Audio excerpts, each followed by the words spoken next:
Hello, this is Robert Smith. I'm here in County Court, Ireland, actually at the Blarney Castle, and we just kissed the Blarney Stone. And so what I'd like to do is talk about communication. Of course, they say if you kiss the Blarney Stone, you'll become a better communicator. And, it'd be nice if you could just kiss a stone and all of a sudden you start communicating, but the question is, why don't we communicate with each other or in relationships or in a public setting?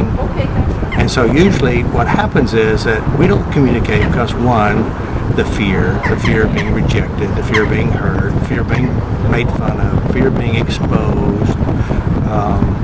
And so, of course, if you're in a personal relationship, being open and honest with each other is really the most important thing.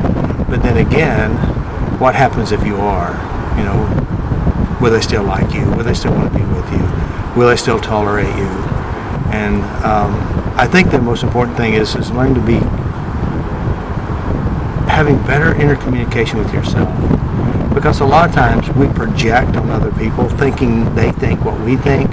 And if you have a hard time liking yourself and being honest within yourself, and you make up stuff inside your mind and you reject other people or you condemn yourself and you're hard with yourself, it's hard to be honest because you're not honest with yourself. And so I always think the best thing to do is to be honest with yourself and going inside yourself and looking at what you do to yourself. It means, what do you say? What ideas are you working on yourself? Because usually what we do to ourselves didn't really start with ourselves. It started with somebody else who loved us, which is probably your mom, your dad, or people at school, or ex-boyfriends, ex-girlfriends. And we hold these memories inside of us, and we use what they said and did against us, and we're still operating as if it was true. And when we start operating with other people, we operate from a false identity or a false truth from somebody else who probably had a bad problem themselves. And so then you keep carrying the torch of bad communication. So what I say to do is just go inside yourself, look at the memories in which you hold about what people have said to you, what you say inside yourself, and start addressing the memories, changing the references, tapping out the words, tapping out the sensations in your body, the facial expressions, and then create a new identity. Is just be honest. Because if you're honest, people will like you. If you're honest, you'll like yourself, and if you like yourself, people will like you. And if they don't like you, they just don't have good taste. Find someone who really does, and learn to like yourself more.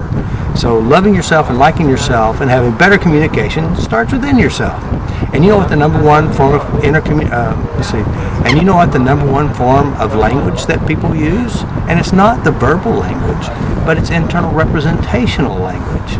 The pictures, the sounds, the sensations, and the inner voices that you've recorded and played with yourself. Change that, and then the whole world begins to change. With you? Well, not really. You just see the world with a different set of eyes. So this is Robert Smith here at the Blarney Castle. Like yourself from the inside out. Be nice. Say nice things to yourself, inside yourself and outside yourself. And if people don't like what you say, if you say you're nice and you really like yourself, they have their own problems. Don't worry about it. Like you. And if you like you, it doesn't really matter. You could be locked in a padded room and still be happy. Anyway, better communication inside yourself is where the key to changing your whole life and your whole world. This is Robert Smith here at the Blarney Castle. Good day.